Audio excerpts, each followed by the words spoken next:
Hi there, I'm Michelle the Painter, and this is Paint and Sip at Home.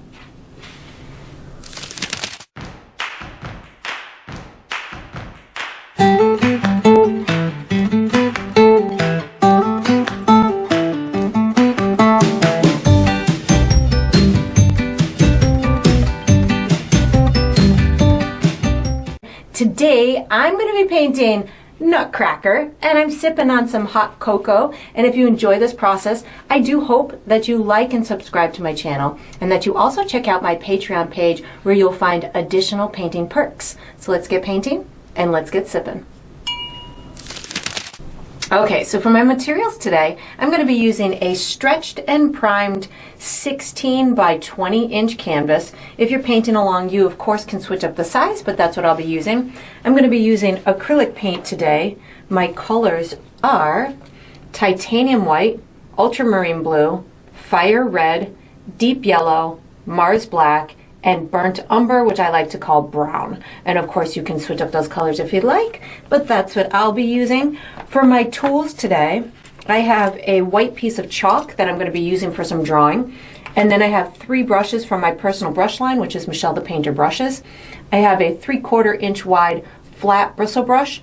I have a number 6 round synthetic brush, and I have a number 2 round synthetic brush. And I might refer to these as small, medium, and large, or I'll just call them out by name. And of course you can certainly switch those up as well. If you're painting along with me, you're probably going to want to have a cup of water for washing your brushes, as well as a paper towel for drying your brushes. And down below this video, in the video description, I do provide you with a few additional resources that can help you throughout your painting process. One of them is a link to my shop where you could purchase the same exact paint kit that I'm using, from the same size and type of the canvas to the same type of paints and brushes and all the good stuff in between. You can also purchase from my shop things individually, like the brushes from my brush line. So that's there. There's also a link where you can download a free image of the final painting, so you can print that and use it as visual reference as you go through the painting process. And there's also written step-by-step instructions down there for you as well. And that's all we're going to need today. Alright, so what we're going to do for the first step is we're going to be painting a base coat onto the canvas. I'm going to be using my large bristle brush to paint, but I'm going to be using my number 2 round to show you how to pre-mix a custom color. The colors I'm going to be using in this step are black, blue, white, red, and yellow. And what I'm going to do is I'm going to pre-mix myself a dark blue color that we're going to be using a lot on the outside edges of the canvas, and then we're going to blend it or give it a gradient to go lighter into the inside of the canvas. So they'll almost be like a glow behind our adorable Nutcracker. So I have pre-mixed my custom color, which I'm going to call dark blue. I have that on my palette here so you can see where I'm headed. How I got to this is mostly ultramarine blue, and I wanted to make it a little bit darker and desaturate it. So I've added black and white. The black is going to get it a little bit darker. The white is going to make my black and white into gray, which gray will desaturate or take the color or the pigment out of a specific color. So in essence, dulls it. So I'm going to give you, or I'm going to put a little bit of black in here and a tiny bit of white. You don't need a lot of either of the black and the white, just a little tiny bit to get the job done, and you just spin it together. If it's too light, add a little bit more blue and blue. If it's too blue, you can add a little bit more black. Just the black and the white can easily take over really quickly, so just add them just a teeny tiny bit at a time. So this is where I'm headed with my dark blue color. Once I've got the established color that I want, I'm going to put my mixing tool away, take out my large bristle brush, and I'm going to start with this dark blue color. I'm going to be putting this in a lot of the canvas, a lot around these edges. And I know that this is just going to be my base coat to the canvas, so I'm okay with what I'll call streaking on it right now, because the streaking is going to be caused by the dark color going on top of a light color. So that I'm totally okay with right now. We will be doing a second step that will take care of that later. I'm going ahead and putting this dark blue all around the outside edges of my canvas, all the way down the bottom. And I work with a thin-bodied student grade paint, which tends to have more transparency to it than if you were to use like a thicker bodied, thick, heavy-bodied paint. So mine is going to naturally have more streaking to it because the student grade paints have more fillers in them, and the pigment isn't as great as a thick-bodied,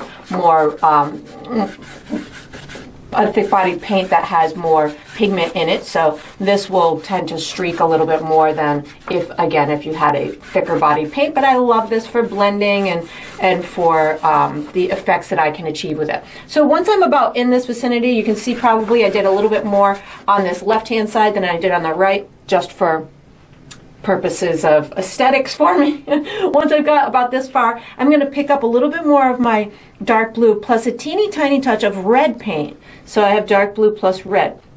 What this is going to do is it's going to give me a little bit of a purplish kind of hue into my paint, and in a minute I'm going to start adding white to the equation as well. So again, this is red and my dark blue, which is going to give me a little bit of a purplish effect. I'm just blending it right on the canvas as I am going through the painting process, so I'm not pre-mixing any specific color here, just kind of blending it along in through there. So now that I've got that, I'm going to start adding a little bit of white to my brush with a touch of red. So white and red. Again, I didn't wash my brush, so this is going to start turning a more kind of lighter, pinker, lavendery type of a color. All I'm really looking to do here is get this to go lighter and lighter as it goes into the center of my canvas. But I don't want to just go from blue to yellow, which I will be using yellow in a minute, because blue and yellow, when mixed together, will make green. And I don't want to have a green canvas right now. So by using my red as a transition kind of color throughout this gradient, that's going to allow me to more naturally go into that yellow tone that I want to do without making it go too green. So at this point, if you do find that you have a lot of blue left on your brush, like I feel like I have a good amount of blue left on my brush, I am going to give it a little bit of a rinse, so that way, again, I don't end up with too green of a canvas. Even if you still have a little bit of blue left after you do that, that's totally fine, because we've got another step to go. I'm going to pick up a little bit more red and white just to kind of get a little bit in down here. Again, I still want to blend it in a little bit with that background blue. Now I'm going to start picking up white plus a little bit of yellow on my dirty brush. So now you might start seeing a peachy tone or an orangey type of a tone emerging as you go through this. So again, yellow, a little bit of red, and a little bit of white is going to give me this vibrant kind of orangey, peachy type of a tone. I don't need to go super light. I just wanted to have a lighter version in this middle area than the exterior. So you could go lighter than mine. You could go darker than mine. I'm just looking to have it look like a glow behind my Nutcracker. So this white, yellow, and red is going to provide me that look. And again, I don't need it to go all the way white, but this is definitely nice and light. It's going to provide me with a glow. And again, I will do another step on this to make this look a little bit softer, and to provide some additional details to my background. So before I call it this step done, what I'm going to do is I just kind of take my brush, go around, find any spots that maybe want to be blended just a little bit more. I'm just using a light touch on my brush right now. And then once I've got this step done, I will be using this same brush for the next step. So you can just wash it and dry it and get ready. All right, so what we're going to do for the next step is we are going to paint our sky and the ground. I do recommend that your canvas is dry before you start this step. I am going to be using my large bristle brush to paint, and the colors I'm going to be using are my dark blue, white, red, and yellow. And if I use any other colors, I'll let you know. But what I'm in essence going to be doing is doing a second layer on the majority of the canvas. So probably about almost 3/4 of the way up my canvas, I'm going to be doing just another layer like this. I'm going to be using more of a circular, soft, blending type of brush stroke. And in essence the same color pattern. So it'll be light in the middle and we're just going to fade out to darker. I'm going to reserve a section down at the bottom where I'm going to put the ground. So it's going to have kind of piles of snow where my Nutcracker is going to be standing in. So I'm going to do the sky first and then I'm going to come into the ground. What I'm going to first do is I'm going to take a tiny bit of white paint on my brush and I'm going to just mark how far down I want my sky to go. So on the left hand side I'm going to find myself about the halfway mark, and then I'm going to go about halfway between that and the bottom of my canvas, which lands me about here. I'm going to go just a little bit below that, give myself just a tiny tick mark. On the right hand side I'm going to do the same thing, find myself about halfway up or down my canvas. I'm going to drop down 1/4 way and then I'm going to come up about 1/2 of an inch to an inch. So I have my right side a little bit higher, and then if I go to the center of my canvas, somewhere in through here, I am about 2.5 to 3 inches up from the bottom of my canvas, somewhere in through there. So this is a little lower than that, and this is a little lower than that. So once I have that, I have now a spot where I can stop my sky. I'm actually going to do it in reverse. The first time we went on the outside dark to light, this time I'm going to go light to dark. So I have white on my brush. I'm going to pick up a little bit more white plus a teeny touch of yellow and a teeny touch of red. And that's really what I did. Just a teeny tiny touch on the corners of my brush. I'm going to start somewhere in the middle in through here, and I'm going to be using this circular type of brush stroke. Again, I don't want it to be too white. So if you're finding yours is all white, then just add a little bit more of the red and the yellow. As I go out from this starting point, I will put a little bit more red and yellow on my brush. So I have a deeper a little bit darker color to transition out of this glowy, the lightest of the light area. And I still want it to be a nice transition into the colors that I did initially. So as I'm going, if I'm seeing a little bit more yellow, I can pick up a little bit more yellow on my brush, maybe a touch of white just so it's not too yellow. And then I have a nice yellowy glow in that area.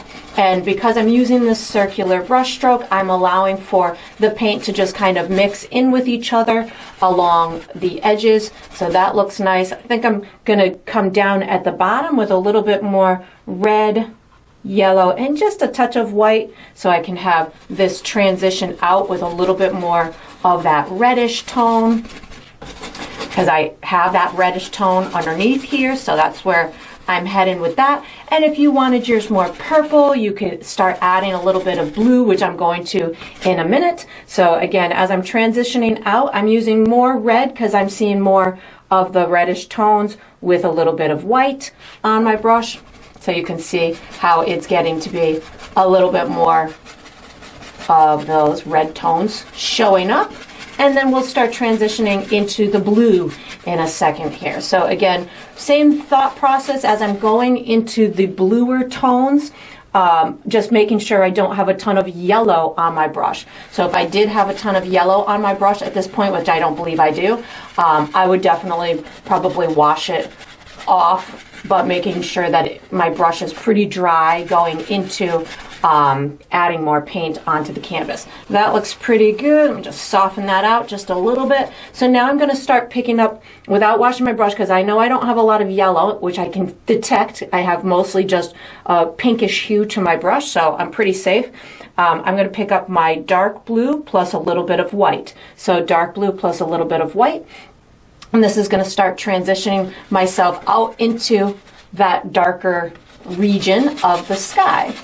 So just allowing for it to blend into what I just did. And you might find if you've never done this kind of process before that it might take you more than 2 coats to do this. You might want 3 coats. You might want 4 coats. It's going to be wherever your comfort level is and whatever type of effect you are getting that is pleasing to your eye. So right now I'm just picking up my my dark blue because I still have some of those lighter tones on my brush, and it's creating a color that I really like. So I'm just kind of going with the flow right now. This is transitioning in through here nice and pretty, so I really like that.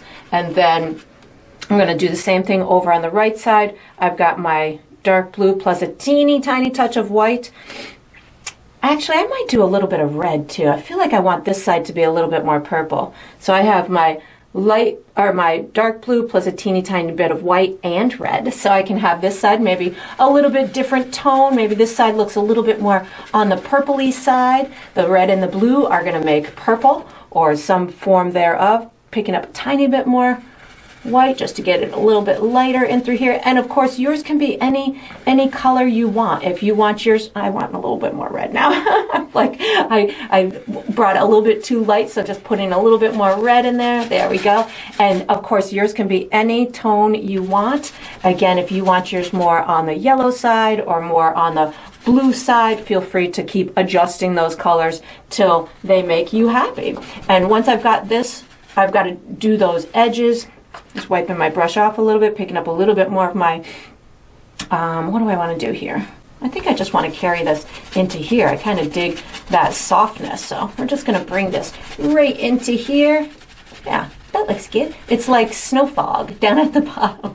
That looks nice. And then just softening this into here. And again, I'm just using a circular brush stroke with not a lot of paint on my brush. So this way, whatever is on my brush is providing a nice soft appearance on the outside. I'm going to get away with just going with my dark blue at these exterior edges here. So just picking up some of my dark blue and then just making sure I have a second coat all on this sky. So if you're going through the process and you're still seeing some streakiness from the first layer, that might mean that you just need another layer or maybe a little bit more thickness to your paint in order to get that streakiness to go away. And I'm thinking that that's pretty good. Maybe just bring a little bit more of this darkness down here. We're gonna have snow and out of focus trees and stuff in through here in a little bit too, so don't worry if this isn't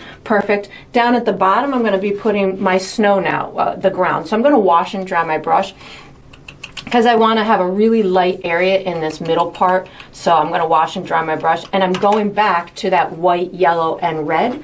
So washing my brush, I want it to appear as though whatever this glow is, it's having an effect on my snow. So I'm going white with a teeny touch of red and a teeny touch of yellow, just like I started up in through here. And now I've kind of already got established where I want that snow to go. So I don't necessarily want it to be too red. There we go. Now we've got some good hues in there. And as I'm doing this, I just want to make sure that my snow meets my sky. So I'm just making sure that it comes all the way up to that sky area. And then once I've got it on there, I can start to allow for little dips in the snow, making some darker shadowy areas. So it doesn't all have to be this light color. And I'm thinking that just the center area is going to be the brightest. And then any little mounds of snow might have a little bit of a highlight on them. So I just picked up a little bit of white paint on my brush just to kind of cap off or put some little cap top white areas on some of this snow in through here. And then as I work my way down the canvas, I'll put a little bit of my blue, my dark blue plus my white on my brush, so I can still have lightness on the tops of the snow, but maybe it's not catching that glow as much. So that looks pretty good. I'm going to wipe my brush off now, and I'm going to pick up some of my dark blue, and I can put a second coat on my snow with my dark blue in these little areas that are between those light marks. So this is going to give me a soft, kind of flowy look to the snow that's going to make it look like there's little hills and bumps and mounds and stuff in the snow. So I don't need to do a whole heck of a lot, just allowing for a little bit of a blended action to occur in order to explain to the viewers that there's a little bit of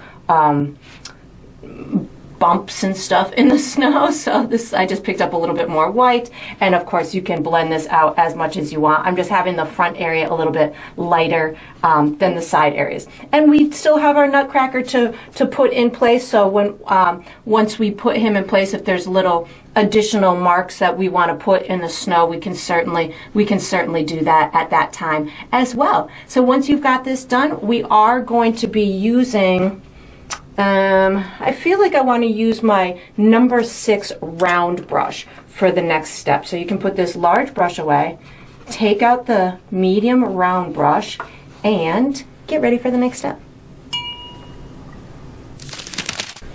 Alright, so what we're going to do for the next step is we're going to paint some trees. I am using my number 6 round brush. The colors I'm going to use are black, brown, white,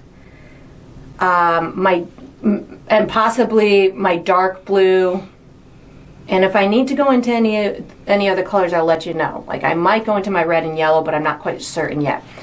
So what I'm really looking to do, I just want these super out of focus.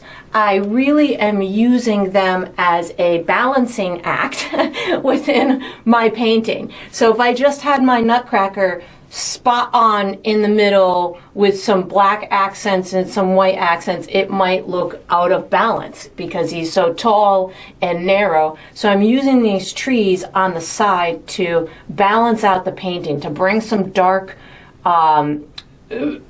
some dark details on the exterior edges of the canvas so it feels weighted properly. So I don't need these to have a lot of detail in them. I just want them to be on the darker side, kind of soft feeling and making it feel like they're way out of focus. So I'm going to use my black and brown as my dominant colors, black, brown, and white as my dominant colors with water on my brush.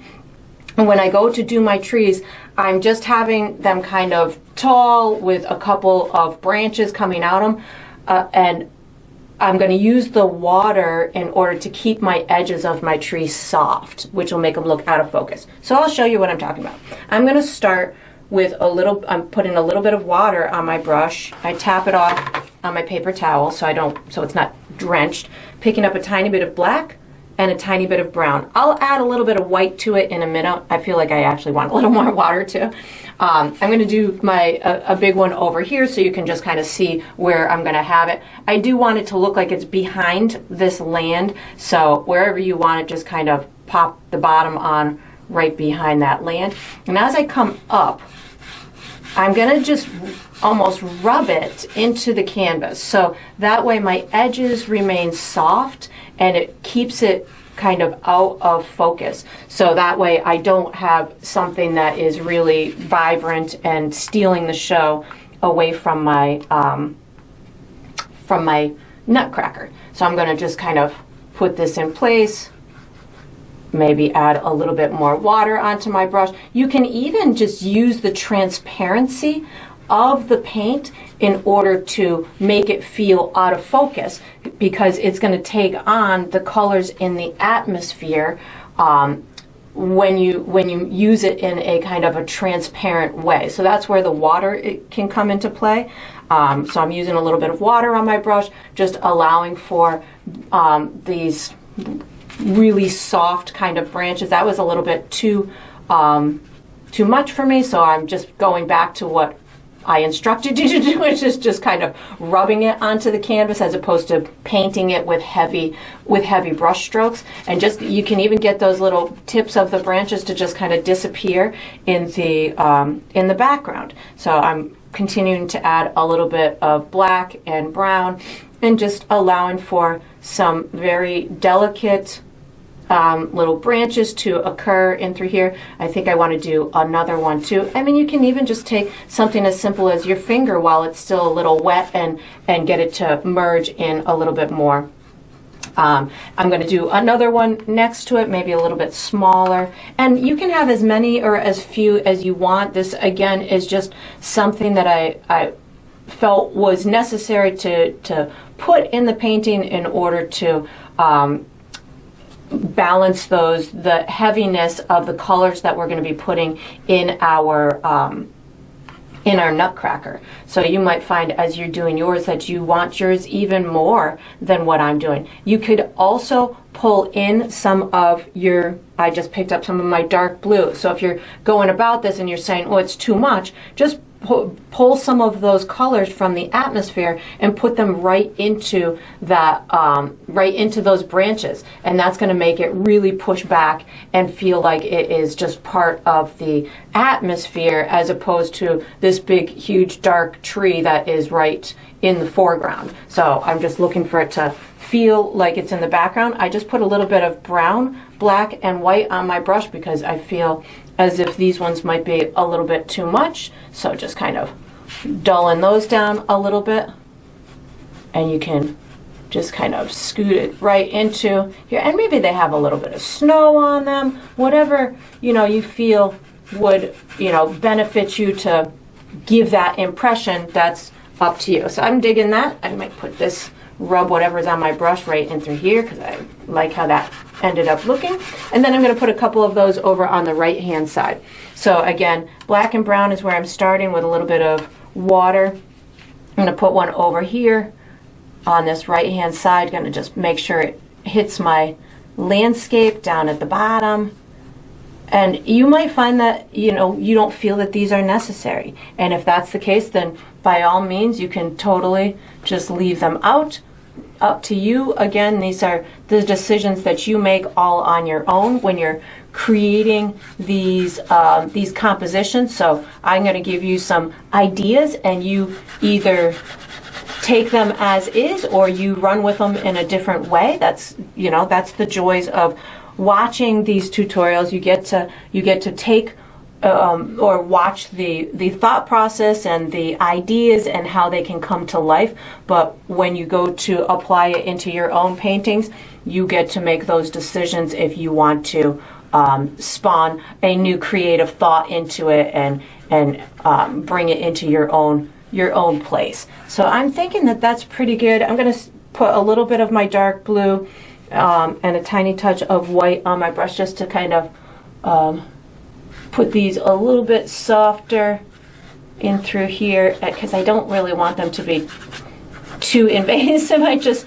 want them to have a little voice, not a lot, just a little tiny voice, and allowing for them to again look as if they are just off in the distance. They kind of almost look like more long grassy things to me as opposed to trees, but you can make yours into whatever you want them to be. And then once you've got this done, we are going to be using our drawing utensil for the next step. So you can make as many little tree things as you want, and then you can put this brush away, take out something to draw with, and get ready for the next step.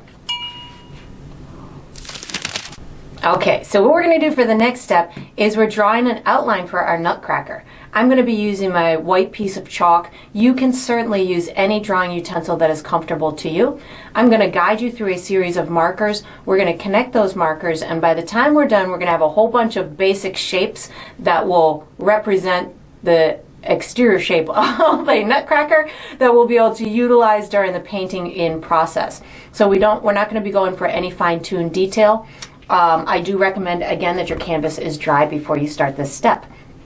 So I'm going to guide you to find the center of the canvas. So for me, I've already marked mine, which is somewhere in this vicinity. I have my Nutcracker slightly to the right of the center of my canvas. You could certainly put yours dead center. I just I think I like things off center. So I threw it a little bit to the right, which is why I have more trees on this side. So I just put it a smidge to the right. You can put yours wherever you want, but I'm going to guide you in this direction. So once I found myself the center of my canvas, what I'm going to do from here is I'm going to go up about 2.5 inches, give myself another marker, and then I'm going to come down about 3.5 to 4 inches, somewhere in through here. So what I've just done is did the height, well actually let me move this, I'm going to move this one down just a little bit, maybe I just go up about 2.25 inches. I've given myself the height of the main part of the jacket or the torso for the Nutcracker.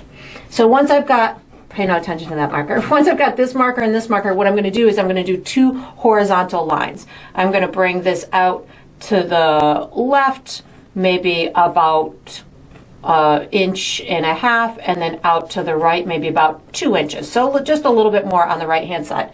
Then what you can do is just come straight down from there and put 2 opposing marks down at the bottom at this level. Now I'm going to connect these, the right to the right and the left to the left, and I'm going to cinch it in a little bit at what would be the waist. So I'm going to take this and just bring it in, curve it a little bit like that, and out like that. And then do the same thing on this side. Just bring it a little bit in like this and out like that. And they don't have to be perfect. One side can be different from the other. And then down at the bottom, I'm just going to take this and give it a little bit. You could even curve this a little bit if you wanted to. So the next thing I'm going to do is I'm going to put some legs on. So I can split the difference between here, give myself a marker like that. I'm going to come in the jacket just a little bit right here, and then in the bottom of the jacket a little bit right there. I'm going to give myself 2 kind of long triangular type of shapes. I'm going to end them almost at the bottom of my canvas, but I want my feet of my Nutcracker to look like they're in the snow. So I'm going to come up from the bottom of my canvas about 1/2 inch to 3/4 inch. Give myself just this kind of wavy type of a line. That's where my feet are going to sink into the snow. So I can take from here, I'm going to give myself a slightly diagonal line, and then just about when it's almost at the bottom, I can kick it out just a little bit. So I'm going to do the same thing, slightly diagonal coming in towards like the ankle, and then kick it out just a little bit where the foot is.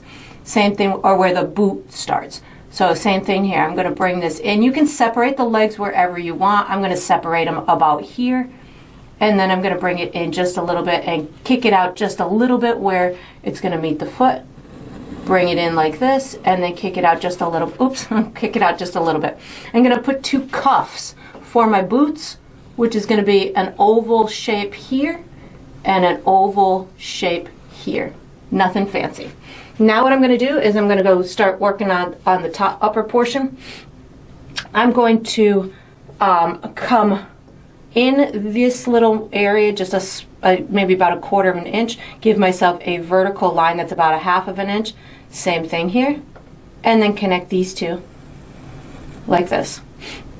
I'm going to put some arms on. So I'm going to come just above this corner just a little bit, somewhere in through here, go to the left of that, maybe about 1 inch, 1.25 inches.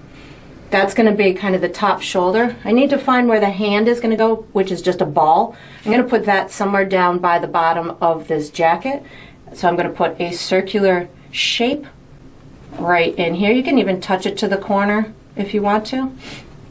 Now I'm going to connect my ball to here with kind of a long triangular shape. So I can do a little horizontal line right at the top of that ball, and then I can take this and connect here to here and here to here. I'm going to put a cuff just like I did on the boots with an oval type of a shape right at the bottom there, and then I need to connect this top with a horizontal line. There's going to be a gold kind of section on the shoulders, so what I'm going to do is I'm going to make myself kind of a rectangle type of a shape here that bumps out just a little bit like that, and it can even meet the inside there. That's fine. The right, his left arm, but the one that's on the right of the canvas is going to be holding a palm pole of sorts, a spear, whatever you want to call it. So his hand's got to be up. So I'm going to do an opposing circular type of a shape about mid-range on this section here. So find about the middle spot, and you're going to go out to the right just a little bit. Make yourself a circle that is similar in size to this one. I'm going to make myself another horizontal line similar to this one up here. So something like that. Now I can just connect here to here, and then this side is going to be a little bit different because we're going to see a little bit of the side of the arm. So I can take it from the side of the hand, just give it a little bit of a curve, and then up into there. I need another rectangle like this one, so I'm going to just somewhere at the top make myself a rectangle like that. Now I'm going to put the hat on before I put the hair and the face.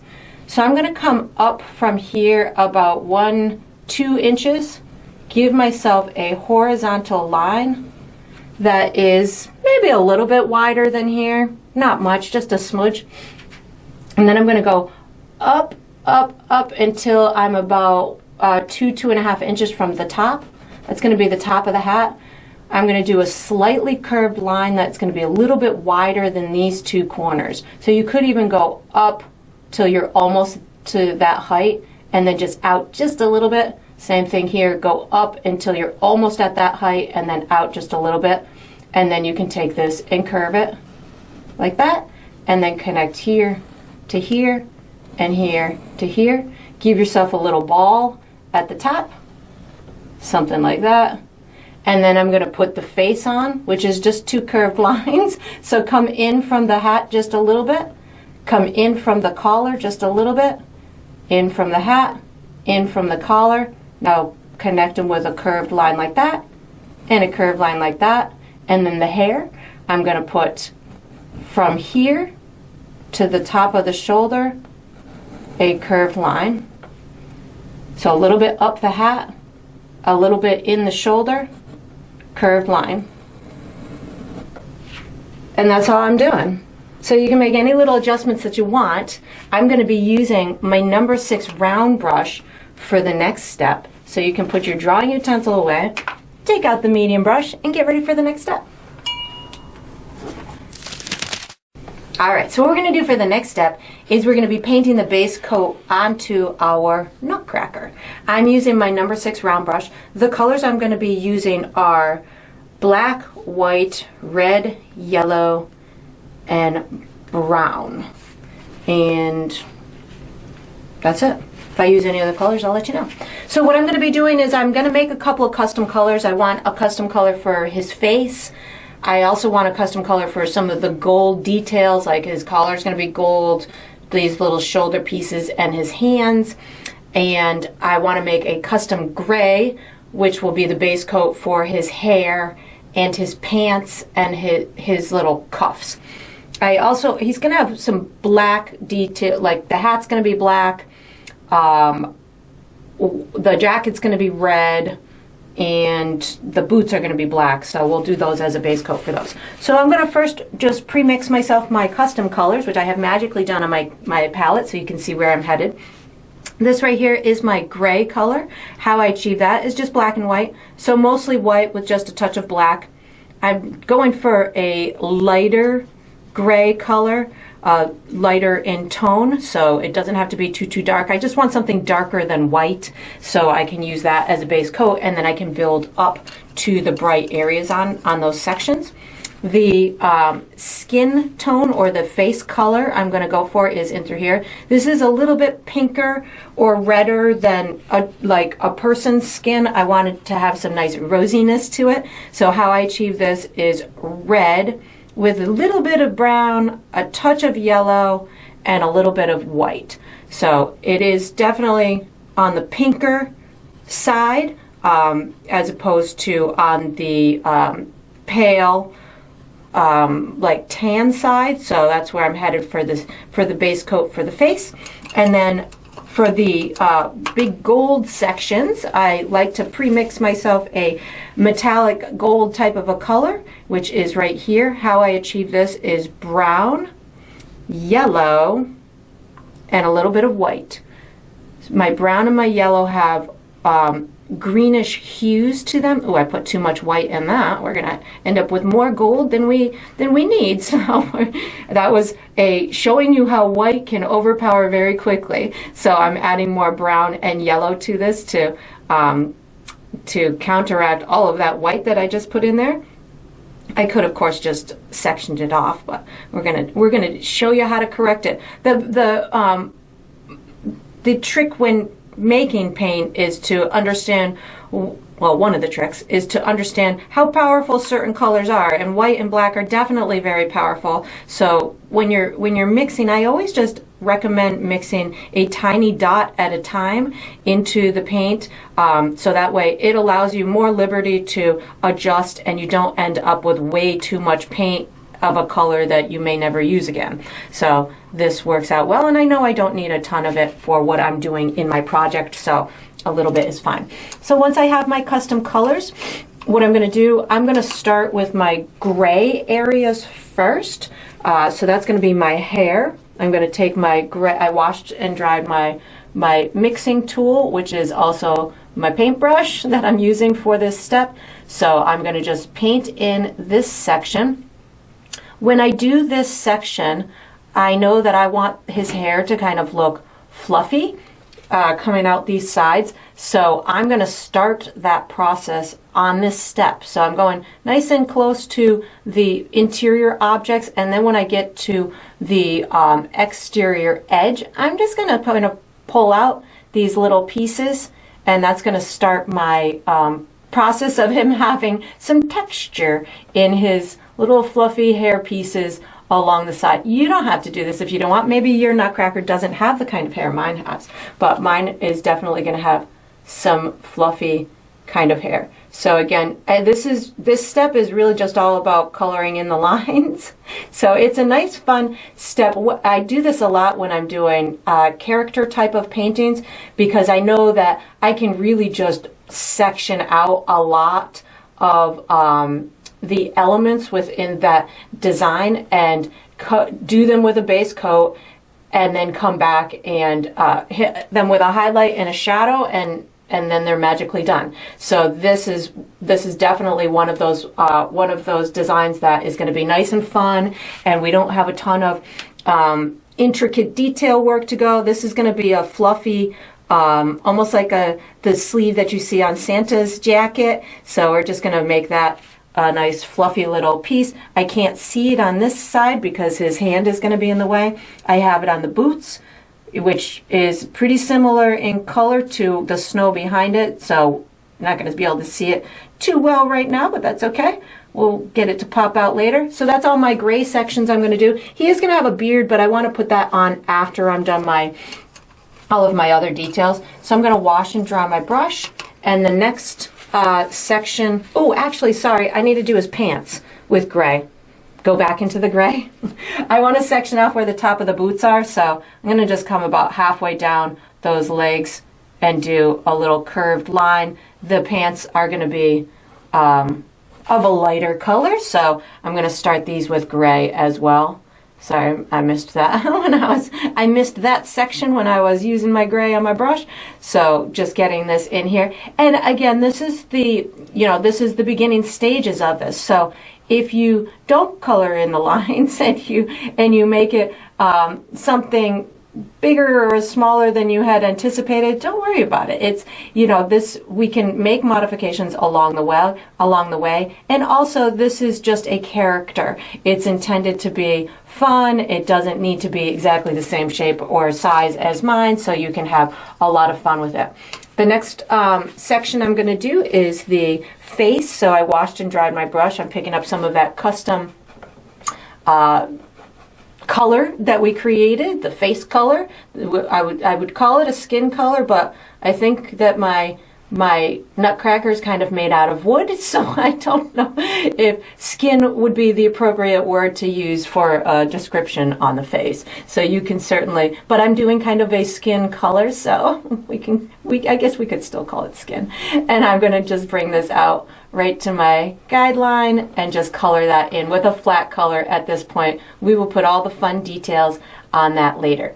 So once I've got that section in, I am going to wash and dry my brush.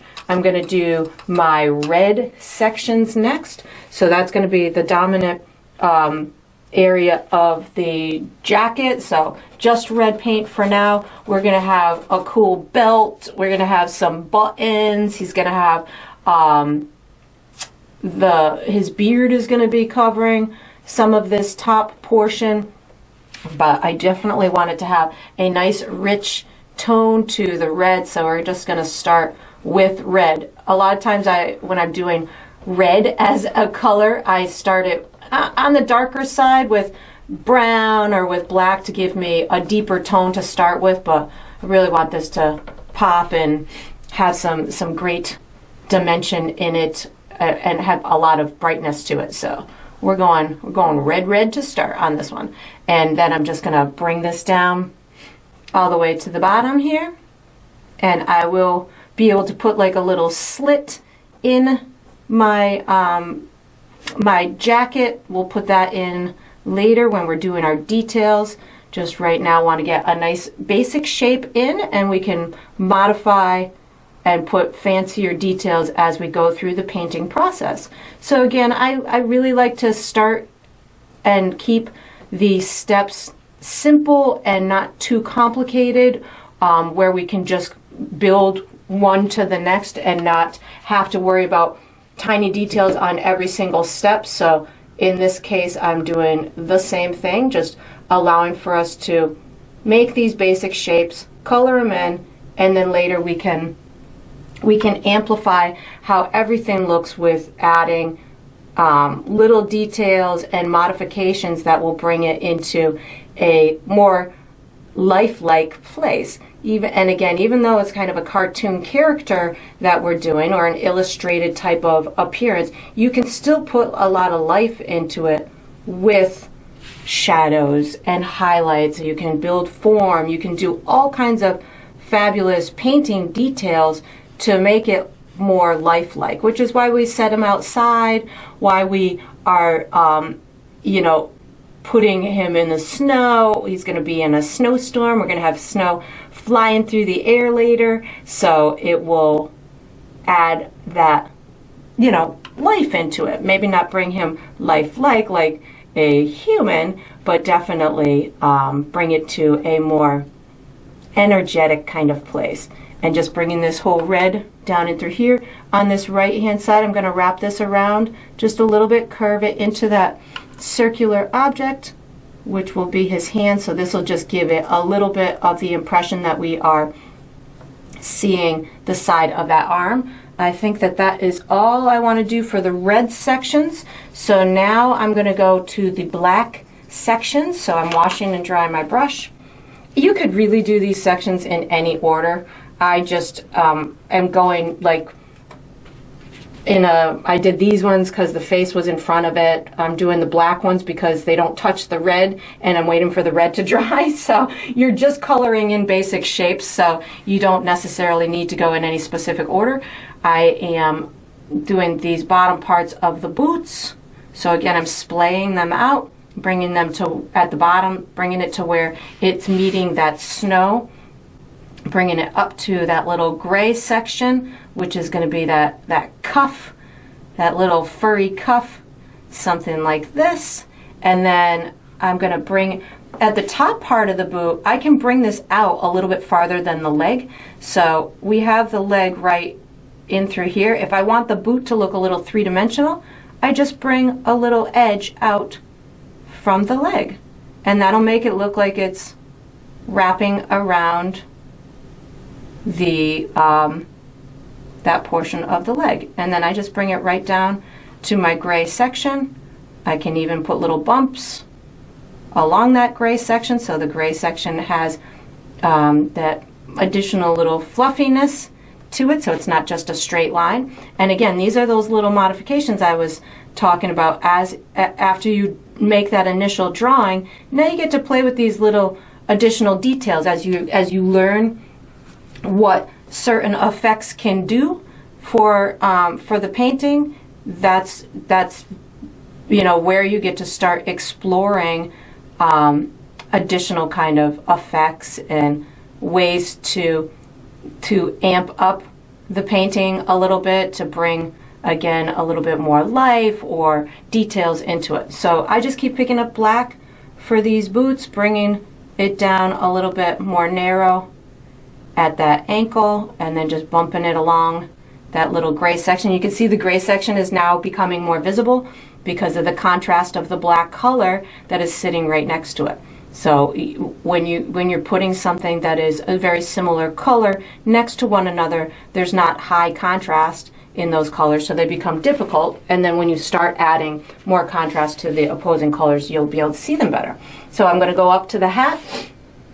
I'm going to paint that black, just nice coat of black paint in there, and then along my edges I'll slow down because I know if I go fast I will lose my edges.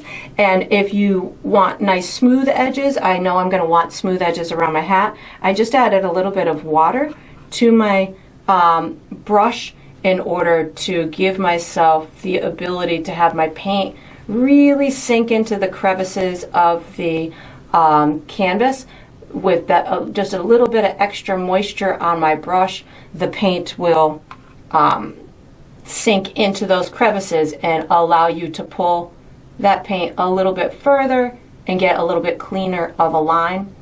And of course, this is, like I said earlier, just the first step. So if you don't get them as crisp as you want, you can certainly modify it and tweak it on another step. So I'm just slowing down so I can get this as crisp as I want. The other colors didn't matter as much to me because they weren't black. When I get to the black, it's like, oh, you can really see if you've got those lines the way that you want them. When you're doing the gray or the red, it's, you know, it's not as visible because of because it's not as dark as this black. And then the last color I have to do is just my little gold sections. So I'm gonna just finish off this hat. That went out a little bit wider than I had thought it was going to, which is no biggie. We'll take care of that when I do my little details. So that's good. I'm gonna wash and dry my brush, and the rest of my sections are gonna be with that custom gold color that I created. So wash and dry my brush, and you can tackle it in whatever order that you want. I'm just gonna go for these little circle hands, and then I'll just color all the sections in. So if you're going through this process and you're saying, oh, well, this hand is a little bit bigger than that hand, your drawing portion of it, you can certainly, you do not have to follow your drawing to the T. You can always, like I have some chalk on the outside that I'm not gonna want to keep, so I will just erase that with a little bit of water after my paint dries. And sometimes I'll even keep the my outline there in order to just keep myself in check, so I don't make sections bigger than I had anticipated. I know that when my guideline disappears, so does my knowledge of where I wanted that guideline to be. So I keep it there as long as I need to in order to get the results that I want. And then once you've got this done, we are going to, oh, I got this, oops, I almost missed this section.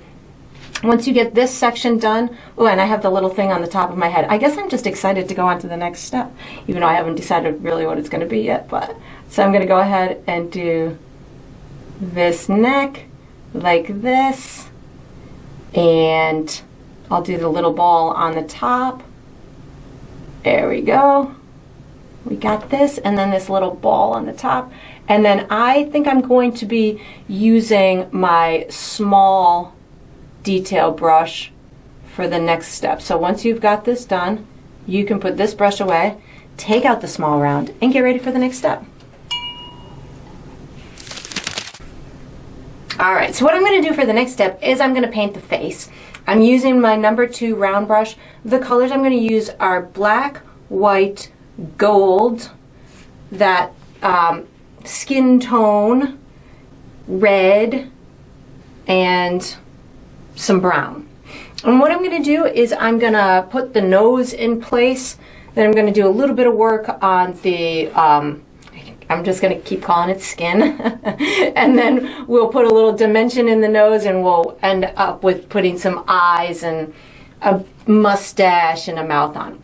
So I'm going to first use my gold color to put a kind of triangular type of shape for the nose. So I have the gold on my brush. I'm going to find kind of the center of that head, a really narrow area in through here, and then maybe about a 1/2 inch above my 1/2 inch to 3/4 above here is going to be where I put the bottom, and it's going to be a little bit wider than that top area, and just connect them. So this is just going to be a really long triangular type of a shape to create what's going to be our nose. So something like that. Nothing fancy, and you don't even need to do a heavy coat of paint. We'll come back and add a little bit of details to it, but that's where I'm going to start.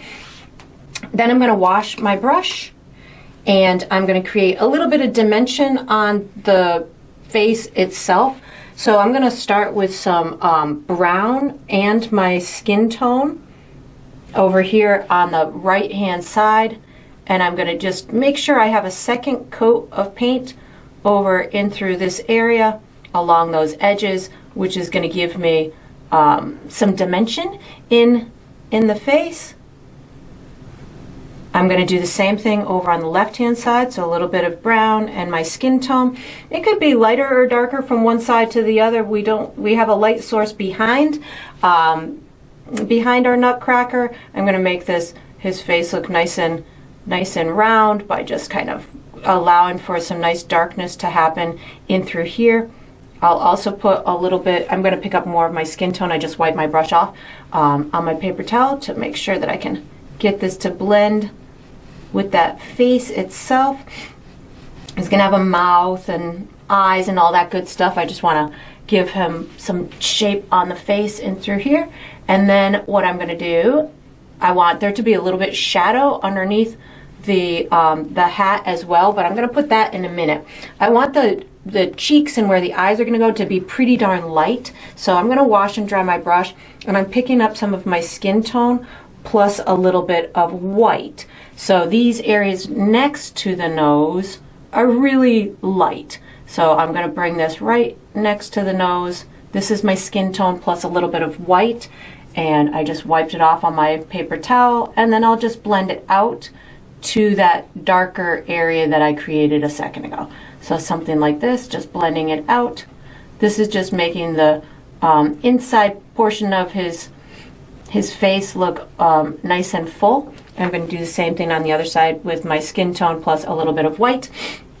I'm going to bring this in through here right next to that nose, and again, one side doesn't have to be exactly the same as the other. If one side is a little bit lighter or darker than the other, that's just going to imply that the light is hitting it a little bit differently from one side to the other. If you need it to be the same from one side to the other, just you can pre-mix your own custom tone to put whoops, I just did his nose, to put in these areas, but I don't need mine to be exactly the same, so I'm just going to go with this because I think it looks pretty cool. And then once I've got that, and again, I'm thinning it out so it doesn't take too long to dry, so that way I can just build my additional layers on top. So that looks pretty good. I need to make sure that I have a second coat underneath that nose. So I'm going to pick up a little bit more of my skin tone. We're going to have a mustache underneath here in a little bit, but right now I just want to make sure that I have a second coat of paint so it looks nice and complete. So now that I've got that done, I'm going to wash and dry my brush, and I'm going to finish my nose. So I'm going to have my nose I'm going to have one side darker than the other. So I could see right now that I have the right side of the face is a little bit lighter. So I'm going to put a dark side on the left side of the nose and a light side on the right side. So I'm going to pick up a little bit of brown paint on my brush, and I'm just going to cut my nose in half. So just going to draw a line right down my nose like this, and then I'm going to paint that brown on the left hand side. So something like this. This is going to give me the appearance of a three-dimensional little nutcracker nose. And you could even, if you wanted to, you could even bring down a little more of a point down at the front of the base of the nose, something like that. And on the other side, if you wanted to use a little bit of gold and a touch of white, gold plus a touch of white, that's going to illuminate this side even more. So I do want it to look different than the skin, so I'm going to make sure that I keep it on the gold look, and I could again bring down the tip of that nose if I wanted to, something like that. And that provides me a nice three-dimensional look on that nose. So now that I've got the nose in place, I'm going to put, I want to see if these are dry. Those are dry. So I want to put a couple of little rosy cheeks on. So I'm going to wash and dry my brush. This is where I'm going to use a little bit of red. I do caution you with the amount of red. So if you don't want it to go like the shirt or the jacket, so I'm going to use red plus a little bit of my skin tone.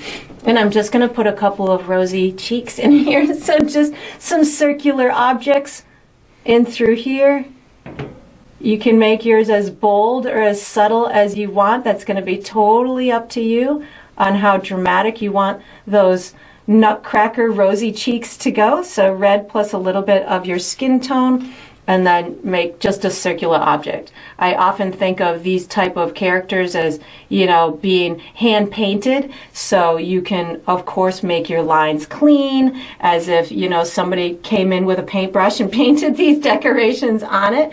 If you wanted these little cheeks to look a little bit more three-dimensional, you could certainly add, you know, a touch of white and give it just a little kind of rosiness, or a little highlighted area that's going to make it look like it's got a little bit more dimension to it. Not necessary, but if you wanted to add that extra something into them. So I'm going to wash and dry my brush now. I'm going to put my mustache in place. So this is going to go on with some black and a little bit of water on my brush. So again, I have it like an ink consistency.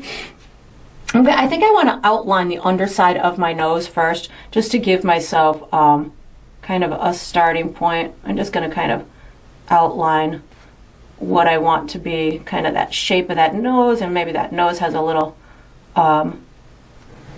extra. I'm kind of reshaping it so it's a little bit pointier at the tip. Yeah, that looks good. So my mustache, I'm going to have kind of going to my my cheeks, or almost to my cheeks. So I'm going to put two little dots where I want the tip of my mustache to go, like this and like this. It gives me a place to go. So I know for me, if I don't have that kind of starting ending point, sometimes I get lost. So that's where I'm going to end up. I'm going to start from the corner of the nose, just give myself a little curve, start from the corner of my nose, give myself a little curve. I need also my mouth too, so I don't want to bring this down too far. So I'm going to start where maybe middle of the nostril, give it kind of a skinnier end, something like that, and then I'll try and do something similar on the other side. Of course, yours can be totally different from mine, whatever works for you, and then I'm just going to color that in, color it in on both sides, and then my mouth is going to be where the mouth would be, below the nose. So I'm going to have it somewhere. I'm going to also have the beard, of course, coming somewhere underneath that mouth. So I'm going to just put my mouth somewhere. We're going to go somewhere in through here. And from my knowledge of nutcrackers, I think their mouths are kind of like, from my knowledge, I don't have much knowledge of nutcrackers, but I think we want to do kind of like these almost wooden puppet marks on the side, something like that, and then we'll have that beard coming down from that. You could certainly put more skin tone above it if you wanted to. Like, I want to wash and dry my brush. I feel like I want to put a little bit of maybe even skin tone plus a touch of red just on that little upper, oh, maybe a little bit of white too, red, white. Just add just a little. May need something more than that if we want to see it. Something just to give you a little maybe upper lip, if you will. There we go. That looks good to me. I'm going to wash and dry my brush. I'm putting some eyes on now. So the eyes can be really whatever you want them to be. I'm going to just put some circles to start, and then we'll put some little expressive lines around it. I'm going to go somewhere in this vicinity. give myself a little just black circle. I'll go and try and put one in a similar place on the other side, somewhere in through here. And if you don't get them exactly the same, no worries. Just have fun with it. You can, you know, make them wink if you want to. Make them look very surprised. Make them look super happy, funny, whatever you want. I'm going to put some expressive lines along the top, like that. I'm going to do another one here. And then I think I want to put a couple of, maybe an eyelid mark and then an eyebrow mark. So maybe we've got eyelid, and then maybe we've got a fun eyebrow. Have as much fun as you want. A little eyelid and then a little eyebrow. Oh, he looks cute. Now I'm going to pick up a little, I'm going to wipe my brush off, pick up a little bit of white on my brush and give myself a couple of sparkles in the eyes. So I'm just going to go kind of top right, maybe a little highlight on that little nose. There we go. And I think that's all I'm going to do. Oh, wait, I need a shadow underneath the head. Hold on, underneath the hat. Wash and dry my brush. I'm picking up a touch of brown. Just right underneath the hat, I'm going to add just a little extra brown. My eyebrow might be a little wet. I think I got it. There we go. Just that little extra bit of shadow right underneath that hat makes my painterly eye happy. And then we are going to be using our, we're going to use the number 6 round brush for the next step. So once you've got this done, you can put this brush away, take out the number 6 round brush, and you can never stop this little shadow making. Get ready for the next step. All right, so what we're going to do for the next step is we're going to be painting the highlights and shadows on the rest of the Nutcracker, except for the hair. So we're going to hit the hat, the shirt, the pants, the boots, the hands. We're going to use the medium round, number 6 round. I'm going to be using black, red, gold, white, and my dark blue. If I use any other colors, I'll let you know. So what I'm looking to do here is I want to add a little bit of dimension onto these objects. I might use some brown too. I don't need to do a whole heck of a lot. Similar to the face, how before I went in for the details on the face, I did some shadow, mid-tone, and then highlight. That's what I'm going to do on these objects as well. So for the red object, I'm going to be using red, black, and white. The grays, the objects, those are the ones that I'm going to use a little bit of my blue in. So we'll do some shadows and highlights there, and then the black objects are going to be mostly just a little bit of a highlight. I'm going to start with my red stuff first. So I'm going to pick up red with a teeny touch of black. Again, teeny touch, when I say that, heed my warning. So I've got a teeny touch here. I'm going to put kind of where his waist is cinched, it's going to be a little bit darker. On the arm, it's going to be darker kind of on the insides of the arms, and then it's going to get brighter as it goes out. So I have my black and my red. I'm going to put this darkness on the inside where that cinch of the waist is going to be. I did kind of notice when I was doing the face, which I verbally mentioned, that the right side was a little bit lighter. So on the whole body, I can have the right side a little bit lighter. So I know that now. So when I go to do this jacket, I can put more darkness over here on the left side. I also know I'm going to have a belt, so this waist area can be a little bit darker. So that looks pretty good. I'm going to now start picking up more red paint and just put a second coat on the entire mid-section of this jacket. I didn't wash my brush for the transition into picking up red because I want this darkness to kind of just blend out into the brighter tones that I'm picking up with the red. So I like to just kind of blend as I go. And I know that this is intended to look like fabric, so I'm okay with some unevenness, if you will, as I am getting the blend to happen. That'll be up to you. If you need it to be more smooth, you could certainly use either a blending brush, or you can pre-mix a couple of tones of the red, and that will help to get it to look a little bit smoother. So that looks good to me. I'm going to just make sure I have a second coat up in through here. I will put a little bit of highlight in a couple of areas on the jacket, but I'm going to reserve the highlight for until the this dark layer kind of dries. I'm just going to blend this out just a little bit. There we go. That looks nice. So same thing on the jackets or the sleeves. So black or red with a teeny tiny touch of black. I'm going to go on the insides. I probably could do a little bit on this outside too, but I'm going to start on the inside with my black and my red. And the beautiful thing about nutcrackers is they're pretty straight. We can just do a vertical kind of brush stroke and kind of get that whole idea of what we want in a really quick vertical type of brush stroke, getting that darker region on there just in a up and down type of brush stroke. I think I am going to hit a little bit on the left side of this arm too, because I feel I should, so I'm going to. So black with a little bit of red. Again, I'm just doing it because I've already told the viewer where the light source is more dominant on the right side, so we're going to just add that little shadow. Same thing here.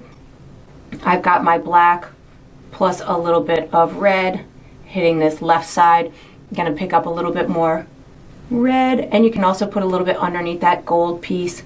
So something like this. This one, I can put a little shadow, if you will, right behind that that little hand. So something like that, but I'm not going to put too much shadow on that right side. I'm just going to pick up more red to get into the center of this arm. And if you still have lots of black on your brush, just either wipe it off on your paper towel like I'm doing, or if you need to wash it, feel free to do so. You don't want the black will take over your red if you're not careful, and you might end up with just a whole black area. I'm just going to, I'm picking up red to put my second coat on this arm, and then I will move into my black sections. So while this red is drying, I'm going to go move into my black sections. I'm going to wash and dry my brush. The black section, I really don't need to do a whole heck of a lot. I kind of want to have a little bit of a highlight down that center and to the right. So this is where I'm going to pick up a little bit of my dark blue. So I'm going to use my dark blue as my highlight for my black sections. So I'm going to put it over here on this, kind of on the center and then to the right. And then I'll just pick up some black, make sure that I have it faded out towards this left-hand side.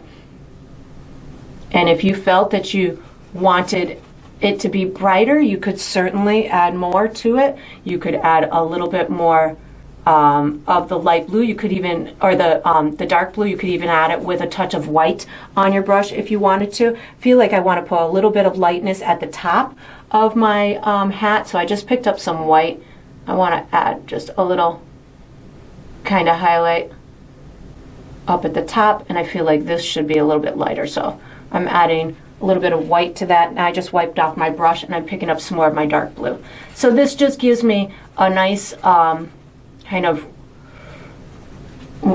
not totally rounded look to it, but definitely allowing for the viewer to understand that it is more three-dimensional than flat. So just a little extra in through there. Looks good to me. Maybe a little bit more right in through here.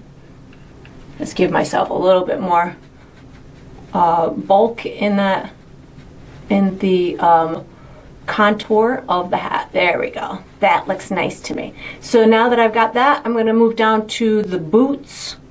And the boots are going to be very similar. So I just wiped my brush off. I'm picking up some of my dark blue. I'm going to put a little bit right in through here. Definitely on the right side of those boots. Just kind of blending it out a little bit. And then if I want a little sparkle, make them a little bit extra shiny, you can just put a little extra shiny part on them.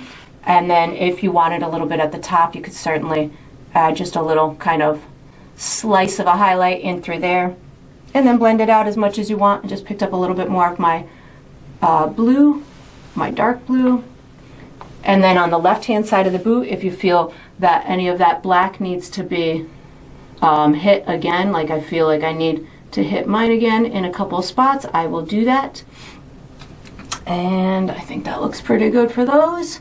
So now I'm going to move into my gold pieces. So this one I'm going to do with my gold and a little bit of brown. So gold and brown is going to be my shadow color, and I'm just going to kind of go along those bottom like this, blend it up a little bit. And if you wanted to, if gold and brown wasn't dark enough for you, just use the brown as your shadow making color. Again, the inside of the arm, or the inside of this piece, the left side of this piece. I'm using more brown right now than anything, so it has that extra bit of darkness, a little bit. And on this arm, I can kind of go on both sides of this because it would be shadowed by the body. And then once I've got the shadow on there, that looks pretty good. I can start to just build my way a little bit toward, I'm going to pick up some of my gold color. I'm going to do a second coat of the gold to blend in with that shadow. So a second coat of the gold to blend in with that shadow. Like that. Again, second coat of my gold just to blend in with that shadow. On this neck piece, you might find that you want to put a little bit of shadow over here too, just to round it behind the Nutcracker's head. So if you felt that that was necessary for you, you could certainly do that. And then on this little piece over here, again, I'm just going gold right now to give myself that second coat. Make sure I have a full coat on there. And while that's drying, I'm just going to hit my red areas with a little bit of highlight. I still have the pants to do. I just wipe my brush off. I'm picking up a little bit of red and white. I don't need to do much for the highlight on the red, so I'm just pick a little bit of red and white. Just kind of give myself just a little tiny highlight, something like that. Maybe a little bit up into here. Nothing much. Maybe a touch down here. Nothing much. It's a little bit.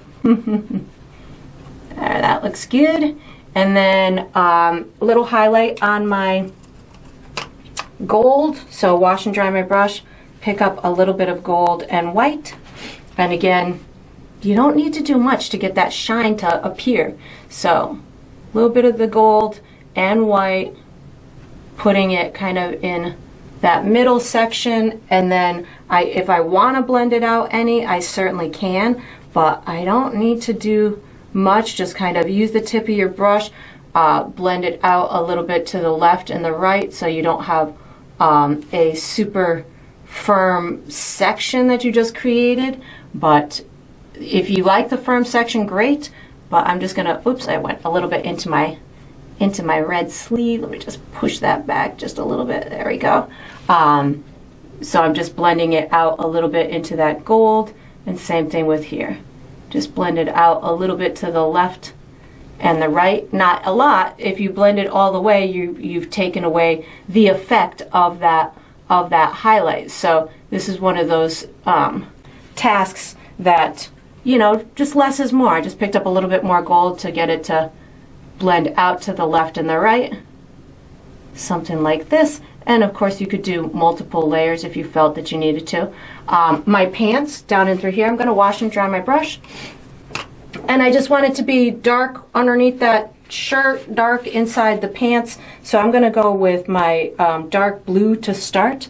This is where I could also put a little slit in between my shirt, so if I wanted there to look like the jacket is kind of open. Actually, I'm going to pick up a little bit of black too. I feel like I could get away with a little bit of black right in through here. So I have my dark blue plus a little bit of black. Gonna just underline the edge of that shirt like this, give it some good dimension. And again, my light source is over to the right, so my darkest sides are gonna be on the left, wiping my brush off, picking up some of my dark blue. I'm gonna give myself just some nice dark shadows down these left-hand sides. And have fun with this. This is just playful.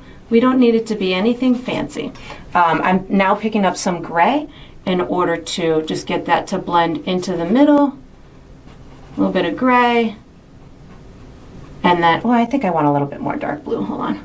Just add a little bit more dark blue into here. There we go.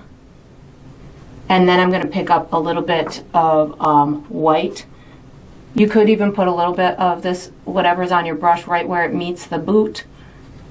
Maybe there's a little shadow being made there. And then I'm going to pick up a little bit of white, just give myself a nice highlight down this right side. And you can see I'm just being really playful with this. I'm going to hit, I think, the cuffs and the hair on a different step. So I think, oh, I need that little ball at the top of the hat too. Sorry, I missed that. That looks good there. So I'm going to just go hit that ball at the top, washing and drying my brush, picking up a touch of brown to do my shadow, wiping my brush off, picking up my gold to blend that in a little bit, like that, and then wiping my brush off, picking up some white, and just adding a nice highlight up at the top. Just give that some little sparkle. And then, of course, if you have any little fixes, like I just have some chalk there I want to get rid of, we are going to be using this, oh, I put my brush in my cup upside down. We're going to use this same brush for the next step. So once you've got this done, you can wash and dry this number 6 medium brush and get ready for the next step. All right, so what we're going to do for the next step is we're going to be painting fluffy things. So I say that, I was going to say the hairy parts, but I'm not doing all the hairy parts. I'm going to be doing these fluffy pieces of his hair in through here. We're going to save the beard for later because we're going to have some decorations on the jacket and I want the beard to overlap those. So I'm going to put the beard on later. We're going to do these 2 fluffy things, this fluffy thing, and these 2 fluffy things, and finish this little piece of fluffy snow. So that's why I'm calling it fluffy things. I'm going to use my number 6 round brush. The colors that I'm going to use are black, gray, dark blue, and white. If I use any other colors, I'll let you know. So what I'm first going to do, I'm going to put some shadowy areas. These are going to be the areas that are going to be in farthest by the head, in by these little shoulders, at the bottom of this section and the bottom of these sections, and then I'll build my way to the lighter pieces of those fluffy things. So I'm going to start with a tiny bit of black and gray on my brush at the same time. So black and gray on my brush at the same time. I know it's pretty safe to go pretty dark in through here, so I'm going to start in through here. Just going to kind of outline my face and this neck piece, and then just put this dark color right in through here. I don't want it to look like an outline. So once I've got that outline established, now I'm going to start pulling this out as if it is little hairy pieces. And this goes behind the arms, so I can certainly allow for that to have that kind of direction. I can even put some of this darkness up in through here. I'm going to pick up more gray on my brush right now so I don't run the risk of going too dark in through here. And I'm just pulling these little pieces out. So it's going to give my hair some direction with these darker pieces. And then I'm going to do the same thing on the other side. So again, I don't want it to look like I'm outlining the face. So when I do this, I am really concentrating on trying to make it look like it's sitting behind that face. And if you need to later, you can always come back and give the face another out, you know, just do another little layer on the exterior portion of the face. So that looks pretty good. I'm going to do the same thing over on this side. Let me just take this right down the edge of the face like that. Stick a little bit more black and gray on my brush so I can have some darkness in through here. And again, this right side doesn't necessarily have to be as dark as that left side. I'm playing with that left side light being a little bit darker simply because, again, what I did on that face. And as I work my way up here, I'm just picking up a little bit more white on my brush because that was pretty dark, and then just pulling it out. So again, I have that look as if it's behind the head and not an outline around the head. So that looks pretty good. I'm now going to do the same thing down here because I've got the black and the gray already on my brush. So I'm just going to work my little darkness here, making sure it hits that little ball part. So something like that works for that. Gonna go down to my boots.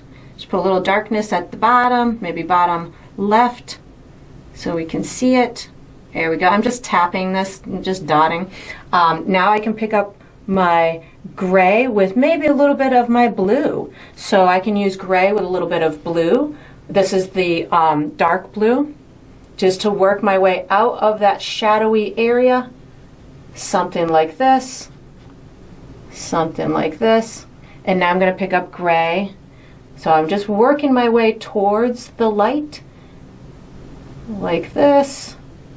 And again, I didn't wash my brush, so I'm still having these little pieces of darkness kind of releasing themselves from my brush. So I'm picking up more gray right now to just kind of work my way towards these light pieces over on the edge. And of course you can have yours whatever fluffiness that you want. Maybe you want yours to look much different than mine.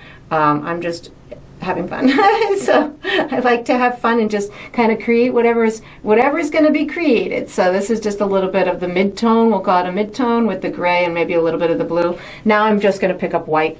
So white is going to be my final little brightness on here. And again, make yours as fluffy as you want. When I'm going into this final kind of brightness to it, it doesn't necessarily have to be super bright around the edges. It could just be in this middle section, but I am trying to get it to naturally blend into whatever little pieces are there. So I'm just gonna have fun with it.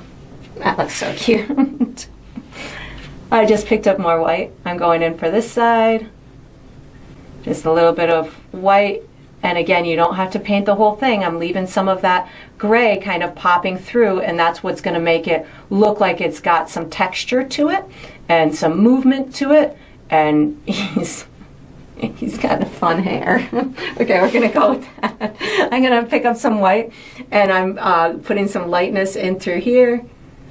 And we're just going to put some light at the top and just kind of dot it in. Same thing with my boots. Just putting a little bit of white at the top so we can get some highlight there. And now I'm going to use the remnants on my brush plus a little bit of my dark blue. So kind of like white and blue is on my brush. And I want to make sure that it looks like there's a little snow pile in through here, like his feet are just squished into the snow. So this is some form of the dark blue and the remnants on your brush. And if you felt that while you were down here, if you needed to do anything else to your snow, you certainly could. That would totally be up to you. If you felt that any of these little areas needed maybe a little more finessing, feel free to do whatever you feel would be beneficial to your painting adventure. And then we're going to use, for the next step, we're going to use our small detail brush. So once you've got your fluffy things done, you can put this brush away, take out the small round brush, and get ready for the next step. Alright, so what we're going to do for the next step is we're going to paint all of the decorations on our Nutcracker. So this is going to include any little filigree work that we want to do on the hat and the boots, We're going to put a belt, some buttons. I'm going to have him holding a spear, I guess we're going to call it. Some kind, maybe a walking stick, whatever you want to call it. And whatever kind of little accent details I want to put on the jacket. I'm going to put little piping around, or beading, or whatever you want to call it, around the edges of the jacket. So what I'm going to first do is start with a couple of main objects like the belt and the spear. So I'm going to put a base coat on those, and while they're drying, we'll go do a whole bunch of other fun stuff and then come back to those two objects and finish them up. So I'm going to start with my belt. Oh, the colors I'm using: black, gold, white, yellow, brown, maybe, and maybe some of my dark blue. I think that's it. If I need to use any other colors, I'll let you know. So I'm gonna, I think I said gold too. I'm gonna start with my gold and put my spear in place. So all I really need to do for this is create a vertical line that looks like it's somewhere behind this ball right here. So I'm going to start with just a vertical line, however tall you want it to, however far down you want it to go. I'm going to have mine almost down to the feet, so it's almost like in the air a little bit. So I definitely want, I mean, you could also, let me just give you a little additional guidance here. You could use a brush, you could use anything that you want to kind of help steer you in a way that will make this look pretty believable. I'm just going to go from up at the top of the hat, just bring it down into my hand and come out the other side, and just kind of keep going down as far as I want it to go.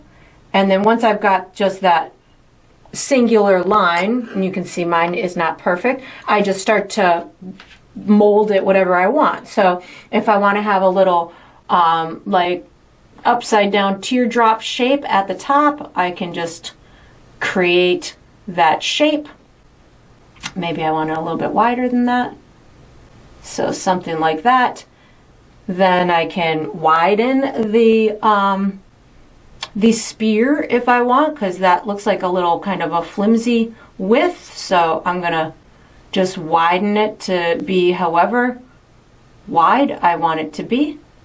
So I'm just using my brush and a good amount of paint and just kind of pushing a little bit harder.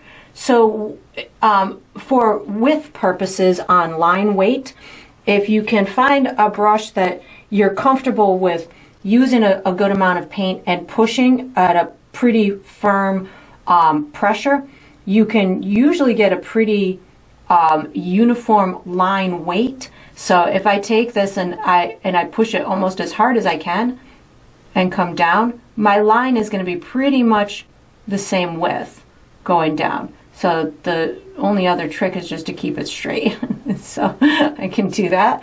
And I'm using a good amount of paint on my brush to accomplish this. It's not always a perfect way to go about it, but it's, you know, a trick that I use often to at least get my, you know, if I want a similar line weight from the top to the bottom, I'll try and pick a brush that will, when I push it hard enough or almost all the way, it will give me the width I want. Because if I have to think about if I only need to push it half the width, that's gonna not be consistent for me. So if I know that pushing it all the way is going to give me my width I want, then I don't have to think about what the pressure is. It's just as kind of almost as firm as I can get it, and that'll give me that pretty solid line weight. So that works for me. I'm going to let that dry. While that's drying, I'm going to go and do my belt. So I'm going to wash and dry my brush. I'm going to pick up my black paint. I'm just going to put a black band where I perceive the waist to be. So for me, it's going to be wherever it's kind of cinched in the most. And I'm going to have my belt out a little bit further than my jacket. So this again is going to provide me with a little bit of a three-dimensional type of appearance. So I'm just bringing the exterior part out just a little bit further than my, my jacket, and I'm going to curve this line down just a little bit so it'll make it look like it's going around the Nutcracker's body. I don't need to curve it a lot, just a little tiny bit. I don't think my Nutcracker is that hugely round, so I don't have to tell the viewer too much. I've made my Nutcracker pretty slender, so just a little tiny bit of a curve will do the trick. And then I'm just going to paint this whole section in with a thin coat of black paint so it doesn't take too long to dry. So while I'm painting, I am just making sure I paint out any really thick spots, and that way it'll dry pretty quickly for me so I can add my other details in a few minutes. So once I've got that on there, I am going to decide what else do I want to do for details. So I'm going to wash and dry my brush because I think that's the only big black thing that I want to do. I'm going to go and put a whole bunch of gold details on. So I definitely want to have a nice fun detail on my hat and on my boots, and then I need some additional information like at the top of the shoulders and here, and some buttons and stuff. So I'm gonna go into my gold color. I might have to make some more of this by the time I'm done. And I am adding a touch of water to my brush as well, because again, I want to have a good amount of moisture on my brush and I want to be able to pull a line pretty far. If you want this to be symmetrical, well, I'm going to do a couple of lines at the base of my hat first. So I'm going to take my gold and just right above the bottom of my hat, just give myself a skinny little line, and if you can get a tiny bit of a curve on it, awesome. If not, no worries. And then I'm going to put another one because I want another one. So I'm going to put another little band. And again, this is a great exercise for just practicing detail work with a small round brush. So that looks pretty good. Now I'm going to do a design element to the hat. And this is where I was saying if you want to make it symmetrical, I kind of like to make some points of reference. So if this is the center of my head, right here, I can give myself a little dot. If I want to bring it up here, I can go, in from the right and maybe down about a half of an inch and give myself a dot in a similar place on the other side. So in about an inch and down a little bit. So that gets me in a pretty, gives me a better shot at getting them to look a little bit symmetrical from one side to the other. And then what I can do is I can just have fun from here. I can just bring it down to my mark, and then I'll do the same thing on the other side, which it's always difficult to do the same thing from one side to the other. So we're just gonna wing it, and whatever happens, happens. And now I can just make a whole bunch of little, I kind of want to do some little branch things. So 1, 2, 3, 1, 2, 3. I don't go very far with my pattern. I won't do the whole one side and then the other side because I would get confused. So if I want to do a circle, I'll put a circle. So I just kind of tried to go one for one when I can. Maybe I'll do a little swirly out here, a little swirly out here. And this is totally whatever you want to do for any decorative kind of work. You can make it look whatever way you want. You could have little dots if I want little 1, 2, 3, 4, and then I do 1, 2, 3, 4. So you can just really explore your design making, go from one side to the other. Then what I'm going to do is I'm going to pick up a little bit of, on my dirty brush, yellow and white, and this is where I can have a real, nice bright highlight in any of these little areas, especially on the right hand side, because I've already told, again, the viewer that the light source is more powerful on the right hand side. So if I want to continue with that story, I can put brighter stuff on that side. So that's totally up to you, however much you want to go into those type of details. I think that looks pretty good for that. So now I'm gonna just kind of move down into this collar area. I'm gonna pick up some gold plus white. It could be gold, yellow, and white, but I'm gonna just do gold and white right here just to give myself kind of an edge to my collar. I'm gonna do the same thing on my shoulder pads. So this is just gold and white. Shoulder pads, we only know about those if we grew up in the 80s, something like this. You can put any kind of decorative element that you want. So you could even put it on top of these guys. This is just almost more white than anything, but I do have gold on my brush too. This can be used to close up any little gaps that you might have. So just use this as a decorative element to close stuff up. I want to put one at the top of this.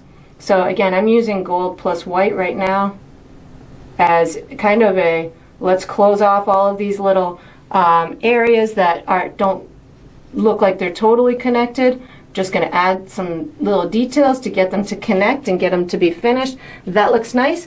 I want to go do that down on the boots, the little design work. So again, I just washed my brush. I'm picking up just my gold, and this again can be whatever you want it to be. So I think I'm going to have this kind of like a teardrop shape, like my spear. So I'm going to just kind of do a little center line, a center line, and then I'm going to just kind of maybe do these two curved, almost emulating the shape up top, and then let's just make some little kickouts at the bottom. We're just having fun here. A couple little dots, and then I think that looks pretty good. Maybe a little dot at the top. Dot, dot. Looks cute. I'm gonna now pick up some yellow, gold, and white, just to add that bit of shine. Yellow, gold, and white. You know, these are just little tiny additions to make it look a little bit shinier. That looks good. So now I'm gonna move back up to my belt because it looks pretty dry. My belt and my buttons. So my belt, I'm gonna do just a gold buckle in through here. So I washed my brush. I'm picking up some gold paint, and I'm just gonna do a square rectangle type of a shape. So just something like this. To me, it would overlap and be further down and then further up like this. And then there's a little latch, little latch like that. And then I'm going to put some buttons on. So I'm just gold right now. I think I'm going to do maybe 4. So 1, 2. I have with my symmetrical, it's really tough for me if I don't do them, you know, thought process the same on each one. I tend to not get them the way that I want. So we're gonna go 1, 2, here we go. And then we'll put these ones maybe in a little bit. That looks good. And trying to get them similar size, but not necessary. You can have them whatever way you want. That's the beauty of this. So I'm gonna put this one right between that one and right between this one. That looks good. And this one I think needs a little, that's good enough for me for that. So while that's kind of drying, I'm going for my spear. I've got my gold in my hand, or on my brush. I'm going gold, yellow, and white is going to be my highlight on this right hand side. So gold, yellow, and white. And I'm just going to take it, and I'm really going for it. We're going to have a bright highlight right there. I'm going right down this right hand side, and whatever tone shows up, I'm allowing for it to happen. So that way, if it's yellower in one spot, if it's golder in another spot, that's okay. That's what metallic objects do. and I'm just gold, yellow, and white. I feel like I want that a little bit lighter, so I am gonna amp it up with a little bit more white on my brush. And just pulling this down all the way to my little tip, and then on the left side, I just wipe my brush off. I'm gonna go for some brown, and I'll probably some gold in a minute, but we're gonna just start with brown and put this down that left-hand side. And I've got wet paint that I'm running into on the right side of the spear, which is awesome. It's allowing me to just get some good contrast in through here, allowing for this side of the spear to be nice and prominent. Stepping back, I'm picking up a little bit of gold. I feel like I want this to be a little bit lighter, this top spear part, and maybe a little bit of yellow too. Let's get a little bit of yellow on there. There we go. There we go. That's nice. Let's see. I think in through here looks good, and just kind of checking it over to see if there's any I need to finish my belt and little areas on the shirt. So around here, I'm going to wash and dry my brush. I'm going to pick up a little bit of black paint because I want to put a shadow underneath my belt buckle. So a little bit of black paint. I'm just putting a little shadow underneath my belt buckle. I'm also putting a little shadow underneath my buttons. So just a little tiny bit of black paint is on my brush with a little bit of water. A little bit of black paint, a little bit of water. This is giving me a little shadow underneath my buckle, or underneath my buttons and my buckle. And then I also want to put a little opening to my jacket, so I'm just putting a little bit of black paint in through there so I can get an opening. If you wanted to put more shadow underneath that belt, you could certainly do that. I'm going to wash and dry my brush now, and I'm going to put a little highlight on my belt with my same thing that we did with the boots, so that's going to be my dark blue. Just give myself that little shine on my belt.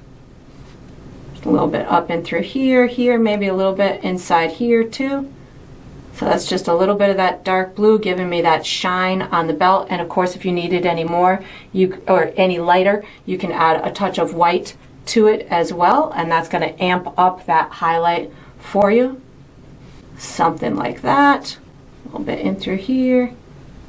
That looks nice. So now I'm going to put a little highlight on the belt buckle itself, wash and dry my brush, picking up my gold, yellow, and white like I just was doing in all the other places, and just adding that little extra punch onto a couple of these pieces. You don't have to do the whole thing, just streak it down, and that's going to make it look more natural. On this area and through here, you can add any decorative elements that you want. I think I'm just going to go with what's on my brush right now, which is the gold, yellow, and white. I added a little bit of water to my brush, and I kind of want to just do a little decorative kind of seam along the edge here. So this is gold, yellow, and white, and of course whatever, I want this to look like it's kind of coming out of that one. So something like this. Whatever elements you want, you could even, in this area, maybe pick up a little bit more gold if you wanted there to be some kind of additional striping, or again, anything that you feel would benefit your design. I just picked up a little bit more white. If you felt that you needed more color, add pops of white. That's going to allow it to have those little bright pops. If there's any areas that need additional work, you can certainly do that. I think I need some highlights on my buttons, so I just did some gold, yellow, and white just to put these little pops of highlights on them so they stand out, so you can see that they are shining. And then I think that's all I want to do for this.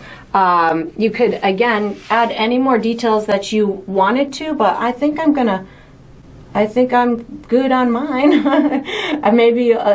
That's maybe a little bit more black. Hold on, I want to put just a little shadow underneath these guys. In through here, I feel like those are a little not finished. There we go. That looks good. And then fiddle with it as much as you want. I'm going to be using, ooh, we got a little dirt on his leg. I'm going to use my, what do I need to do for the next step? We got snow and that beard. So let's use our number 6 round brush for the next step. So make any little adjustments that you feel might benefit you. You can put this number 2 round away, take out the number 6 round and get ready, or the, yes, number 6 round, and get ready for the next step. All right, so what we're going to do for the next step is we're going to paint the beard and the snow. I'm going to be using, oops, I got the wrong brush in my hand. I'm going to use my number 6 round brush. I'm going to be using dark blue, white, red, yellow, and gray. And if I use any other colors, I'll let you know. So I'm going to do my beard. I'm going to build my beard the same way I build his hair. And then when I go to do my snow in the sky, I'm also probably going to do some little glow twinkle dots taking on the colors of the atmosphere, as well as my snow all flowing around. So that's where the yellow and the red are going to come into play. I'm going to start with my beard with my gray paint, put that in place, and then we'll go work on some fun snow stuff and then come back and finish the beard. So the beard is going to come out right here. So I'm just going to kind of give myself a little line, if you will, right underneath that black area. I want to keep my 2 little black lines on the side so I can still see that like puppet, or I think, yeah, a puppet kind of way. You could bring this up square, or you could leave it kind of in a smiley way. It's up to you what you want to do. I'm going to bring this almost down to his waist, like somewhere in through here. And then I'm really just going to have fun with just pulling out these edges like that hair up top. So you can have long, I'm just going to allow for this really fun beard to happen, and it's going to cover, not cover, but maybe bump into some of my buttons. So you can really, if you want to curl it around the bottom, just kind of flick your brush a little bit. And I'm just going to do this base coat with the gray, and then again, while it's dry, oh, that button's all the way covered. While it's drying, I will go ahead and do some of my snow and my sparkle stuff. So that looks pretty good. I like the shape of that, so I'm just going to roll with that for now. I'm going to wash and dry my brush, and I kind of want to have a couple of little glow dots. So washing and dry my brush, I'm going to pick up a tiny bit of yellow, red, and white, and water. So this is going to be kind of like a little peachy look, similar to what we have inside there. Water, and then I wiped it off on my paper towel. I don't need much here. I just really kind of want to have a couple of just glowy kind of areas in the atmosphere. I don't want these to take away. I just added a little bit more red to my brush. I don't want these to take away from everything that we're doing. So that's why I'm using water in my brush to just allow for them to be really transparent and see-through, and just adding kind of this additional type of color throughout my atmosphere. Maybe this one's maybe this one's a little bit smaller, something like this, and just really soft. Think of these as just like out of focus kind of glowy spots in the atmosphere. Maybe there's a couple of really close snowflakes that are just glowing whatever colors are in the atmosphere. And again, I'm not doing a whole heck of a lot. I just want to add, I just wanted these colors to be represented a little bit outside of that center bright area. And you could even add, I just add a little bit more yellow and white. You could even add, you know, some kind of crossing over this area in through here, just wherever you want. They could be a little behind. You can see they're very, very subtle. I don't need to do much at all. Then what I can do is I can start picking up. I'm going to just release the rest of this off of my brush because I feel like these are beneficial. So I'm going to just kind of put some in my trees. Whatever's happening on my brush, I'm just letting it go. I'm letting it happen. rubbing that out. Maybe we have a little one over here. So now what I'm going to do, I'm going to pick up a little bit on my dirty brush, a little bit of my dark blue and a touch of white. I'm going to start my snow making. So this is where I'm going to just kind of add little polka dots right now. You could add small circles. I don't need it to be all white, which is why I'm starting with my light or my blue plus a little bit of white on my brush. So this is going to give me almost light blue pieces of snow in the sky. You can, if you want to, this could completely be a huge snowstorm if you want it to be. I am going to be putting lots of white snow on in a minute. If you want it to be more subtle, that's where these kind of bluer marks are coming into play, so it doesn't all dominate as just white, white, white, white, white. So that's why I'm opting to use these different kind of values within it. I think I'm gonna, while this is kind of settling a little bit, I'm eager to get to my beard, so I might switch gears here in a minute. I think, yeah, I want to switch gears. I'm going to wash and dry my brush. I'm going to go in for that beard because I'm excited about it. So I'm going to pick up, I'm going to go a little bit of my black and gray. Did I say I was going to use black? I might not have said I was going to use black, but black and gray, similar to how I did up here. I'm going to put a little bit of darkness down at the bottom so we can have that almost like shadowed look as it is towards the bottom of it. You could even put a little on this left-hand side. Then I'm picking up a little bit of my dark blue, just like I did on the beard or on the hair up top. Something like that. You could even put a little down this left-hand side. Now I can start picking up my white. So my white is going to be my bright color. On top, I'm just going to work my way up towards that tippy top where I'm going to want it the brightest. Something like this. And you can have long strokes, you can have short strokes. Now picking up a little bit more so I can have quite a bit coming out in through here. And if you felt that you wanted to do more than that, you certainly could, but I'm thinking that looks pretty darn cute, so I might just call it on that. It's so cute. He's the cutest nutcracker. So I'm washing my brush. I feel like my glow dots, I want to just add a little bit more brightness to them, so I just picked up a touch of white just to kind of amp those up just a little bit. Again, not much, but just a little bit. I'm sure it's not totally necessary that I'm doing these glow dots, but you know, in a painter's eye, whatever is bringing them joy as they're painting, that's what you should be going for. Red and yellow are going back on my brush just to, again, I want some glow. We got glow going now. There we go. There we go. Just a couple to make my eye happy. There we go. And now I'm going to start making my white snow. So you can put your white snow everywhere.